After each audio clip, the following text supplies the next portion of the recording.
Tonight, you will close your eyes, and your brain will put on a show. You'll see people who don't exist. You'll visit places you've never been.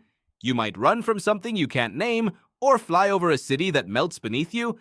And when you wake up, you'll probably forget most of it within 10 minutes, as if your own mind doesn't want you to remember what it just made. But here's what nobody tells you. Your brain has been doing this every single night for at least 130,000 years. Your ancestors dreamed. And the strangest part?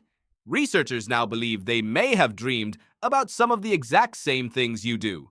The question is, why? That answer takes you somewhere unexpected. Not to a therapist's couch, not to a lab, but to the painted walls of a cave in southern France, carved nearly 36,000 years ago. The Chauvet Cave contains some of the oldest known art on Earth. Animals that move, figures that blur and transform, scenes that don't quite obey the rules of waking life. David Lewis Williams, a rock art researcher at the University of the Witwatersrand's Rock Art Research Institute, spent decades studying these paintings. His conclusion was startling. Many of them may not depict the world as it was seen through open eyes. They may depict the world seen behind closed ones.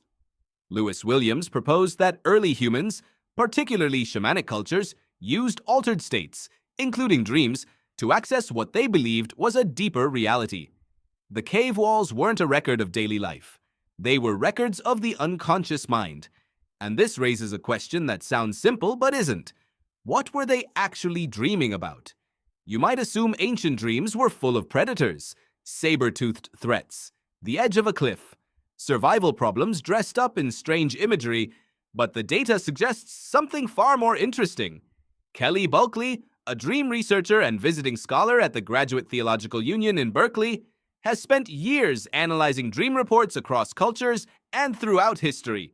His work, including his book Big Dreams, The Science of Dreaming and the Origins of Religion, found a pattern that crosses every boundary of time and place. People dream about other people, not tigers, not falling, not the mastodon hunt. The single most common feature in human dreams, across thousands of years of recorded dream history, is the presence of other people.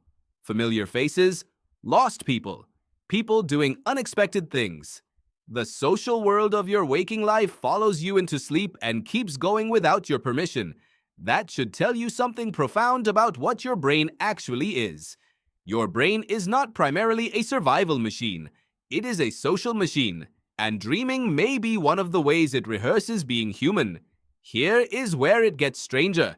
The Epic of Gilgamesh, one of the oldest written stories on Earth, dating back to around 2100 BCE, centers on a king whose decisions are shaped by his dreams. In ancient Egypt, dream interpreters, priests who could decode messages sent during sleep, were powerful figures at the royal court. A papyrus known as the Beatty Dream Book, written around 1275 BCE, lists over 200 dream scenarios and what each one means. Ancient humans didn't dismiss their dreams. They built entire systems around them, and modern neuroscience is now giving those systems more credit than you might expect. Matthew Walker, a neuroscientist at the University of California, Berkeley, and author of Why We Sleep, has described REM sleep, the stage where vivid dreaming occurs, as a kind of overnight therapy. The brain replays emotional memories, strips away the sharpest edges of fear and grief, and lets you process painful experiences at a safe distance.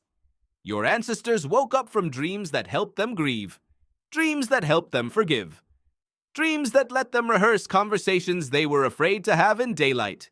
That is not primitive superstition. That is emotional engineering running on ancient hardware. But here is the part that will stay with you. You still have that hardware.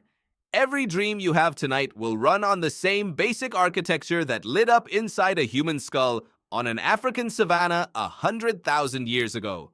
The brain you dream with tonight is their brain. The faces you see in your sleep, the strange versions of people you love, the ones who say things that don't make sense but feel urgent.